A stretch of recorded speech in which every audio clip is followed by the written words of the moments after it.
जय हिंद दोस्तों, आप देख रहे हैं स्टडी विथ अनामिका मैम। आज मैं आपको आचार्य महर्षि भरद्वाज जी के बारे में बताऊंगी। भरद्वाज जी को वैमानिकी के प्रणेता कहा जाता है, यानी कि वैमानिकी का अर्थ होता है हवाई जहाज़ चलाने की विद्या। क्या होता है? हवाई जहाज़ चलाने की विद्या के प्रणेता इनको बोला जाता है। किसको? आचार्य महर्षि भरद्वाज जी को। जन सामान्य में हमारे प्राचीन ऋषि मुनियों के बारे में ऐसी धारणा जड़ जमा कर बैठी हुई है कि वे जंगलों में रहते थे, जटाजूटधारी थे, भगवा वस्त्र पहनते थे, झोपड़ियों में रहते हुए दिन रात ब्रह्म चिंतन में निमग्न रहते थे। सांसारिकता से उन्हें कुछ भी लेना देना नहीं रहता था। ये धारणा बनी हुई है आज भी। इसी मिथ्या अवधारणा का एक बहुत बड़ा अनर्थकारी पहलू यह है कि हम अपने महान पूर्वजों के जीवन के उस पक्ष को एकदम भुला बैठे हैं जो उनके महान वैज्ञानिक होने को न केवल उजागर करता है वरन सप्रमाण पुष्ट भी करता है। महर्षि भरद्वाज हमारे उन प्राचीन विज्ञानवेत्ताओं में से एक ऐसे महान वैज्ञानिक थे जिनका जीवन तो अति साधारण था, यानी बहुत ही साधारण था, लेकिन उनके पास विज्ञान की महान दृष्टि थी। वेदों में विमान संबंधी उल्लेख अनेक स्थल पर मिलते हैं। ऋषि देवताओं द्वारा निर्मित 3 पहियों के ऐसे रथ का उल्लेख ऋग्वेद यानी मंडल 4 सूत्र 25-26 में मिलता है, जो अंतरिक्ष में भ्रमण करता है, यानी कि घूमता है। देवताओं के वैद्य अश्विनी कुमारों द्वारा निर्मित पक्षी की तरह उड़ने वाले त्रितल रथ, विद्युत रथ और त्रिचक्र रथ का उल्लेख भी पाया जाता है। महाभारत में श्री कृष्ण, जरासंध आदि के विमानों का वर्णन आता है।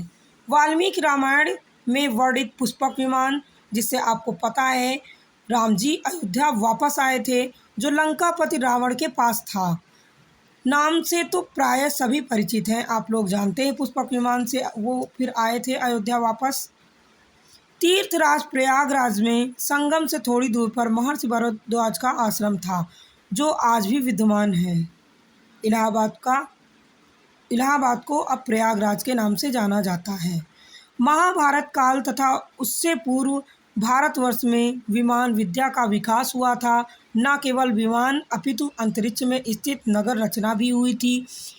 इसके अनेक संदर्भ प्राचीन वाड्मय में मिलते हैं। निश्चित रूप से जो है उस समय ऐसी विद्या अस्तित्व में थी जिसके द्वारा भारहीनता की स्थिति उत्पन्न की जा सकती थी। यदि पृथ्वी की गुरुत्वाकर्षण शक्ति का उसी मात्रा में विपरीत दिशा में प्रयोग किया जाए तो भारहीनता उत्पन्न कर पाना संभव है।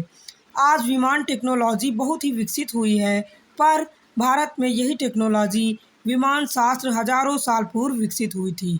इस बारे में बहुत सारे वैज्ञानिकों का विश्वास दृढ़ हो चुका है और इसके बारे में बहुत सारे उदाहरण और प्रमाण भी हैं। अंतर्राष्ट्रीय शोधकर्ताओं यानी जो खोजबीन करते हैं से जो प्राचीन ग्रंथ मिले उनके आधार पर विमान शास्त्र प्रकाश में आया। इस ग्रंथ की रचना महान भारतीय आचार्य महर्षि भारद्वाज ने की थी। महर्षि भारद्वाज हमारे प्राचीन वैज्ञानिकों में से एक महान वैज्ञानिक थे और उनके पास विज्ञान की बहुत महान दृष्टि थी। महर्षि भारद्वाज ने यंत्र सर्वस्व नामक ग्रंथ लिखा था, जिसमें सभी प्रकार के यंत्र को बनाने और चलाने की विधि का वर्णन किया गया है। इसमें एक भाग विमान शास्त्र का है। इस ग्रंथ के 8 अध्यायों में विमान बनाने की प्रक्रिया है, यानी कि विमान कैसे बनता है, और इन 8 अध्यायों में 100 खंड हैं जिसमें विमान बनाने की टेक्नोलॉजी का विस्तार से वर्णन है। महर्षि भरद्वाज ने इसमें 500 प्रकार के विमान बनाने की विधि का उल्लेख किया, अर्थात 500 सिद्धांत से विमान बनाने की प्रक्रिया। यानी कि ये चौंका देने वाली बात यह है कि 500 प्रकार के विमान 32 तरीके से बनाए जा सकते हैं। सोचिए कितनी ज़्यादा इनके अंदर योग्यता थी। इसका भी वर्णन इस ग्रंथ में किया गया है। वेदों में जो है विमान संबंधी उल्लेख अनेक स्थलों पर मिलते हैं। वाल्मीकि रामायण में पुष्पक विमान, ऋग्वेद में लगभग 200 बार विमानों का उल्लेख किया गया है। महर्षि भरद्वाज ने विमान की परिभाषा दी थी कि पक्षियों के समान वेग होने के कारण इसे विमान कहते हैं, यानी पक्षी जैसे आसमान में उड़ते हैं उसी प्रकार वो विमान भी उड़ सकते हैं।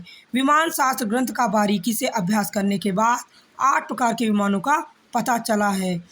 जैसे शक्युश्वम यानी बिजली से चलने वाला विमान, भूतवाहन अग्नि जल और वायु से चलने वाला विमान, धूमयान गैस से चलने वाला विमान, शिखोश्वम तेल से या पारे से चलने वाला विमान। दोस्तों आपसे इसमें से प्रश्न पूछे जा सकते हैं, वीडियो को अंत तक देखिएगा।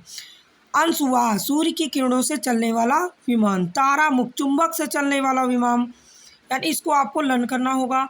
मणिवाह चंद्रकांत सूर्यकांत मणियों से चलने वाला विमान। उसके बाद मरुत्सखा केवल वायु से चलने वाला विमान। कुल 56 प्रकार के विमान बनाए गए थे, इसमें से कुछ प्रमुख हैं जैसे रुकमा विमान, ये इम्पॉर्टेंट है, नुकीले आकार और सोने के रंग के थे। सुंदर विमान रॉकेट के आकार वाले रजत युक्त थे। त्रिपुर विमान 3 मंजिला वाले थे। शकुन विमान पक्षी के आकार वाले थे। इस वैमानिक ग्रंथ में विमान चालकों का प्रशिक्षण, उड़ान मार्ग, पार्ट्स, उपकरण, चालक और यात्रियों के परिधान और भोजन किस प्रकार का होना चाहिए, यानी कि यात्रियों के कपड़े कैसे होने चाहिए, उनका खाना कैसे होना चाहिए, इस बारे में विस्तार से लिखा गया है। धातु को साफ करने की प्रक्रिया, उसके लिए प्रयोग करने वाले द्रव्य और रसायन, विमान में प्रयुक्त तेल, तापमान, इन सभी विषयों पर लिखा गया है। इसके 7 प्रकार के इंजनों का भी वर्णन किया गया है इसमें। यह विमान आज के विमानों की तरह सीधे ऊंची उड़ान भरने तथा उतरने, आगे पीछे तिरछा चलाने में भी सक्षम थे।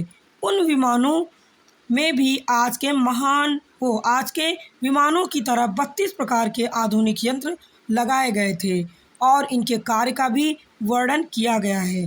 खोजकर्ताओं ने इस प्रकार के बहुत सारे तथ्य और प्रमाणों की भी खोज की है। ऐसा लगता है कि आज हम उस टेक्नोलॉजी की खोज में लगे हुए हैं जो हज़ारों साल पहले हमारे भारत में पहले से ही मौजूद थी। दोस्तों ये चैप्टर पढ़ के आपको बहुत ही अच्छा लगा होगा। हमारे हिसाब से आपको अच्छी सी जानकारी भी प्राप्त हो गई होगी ऋषि भरद्वाज के बारे में। अब हम अभ्यास प्रश्नों को कर लेते हैं। महर्षि भरद्वाज का आश्रम कहाँ स्थित है? प्रयाग में संगम से थोड़ी दूर पर स्थित है। महर्षि भरद्वाज किस ग्रंथ की रचना की इन्होंने? यंत्र सर्वस्व।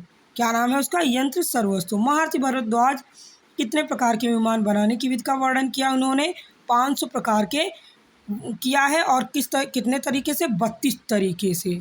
तो आपको फ्रेंड्स ये वीडियो अच्छा लगे तो आप लोग इस वीडियो को लाइक करें, चैनल को सब्सक्राइब करें। Thank you for watching this video.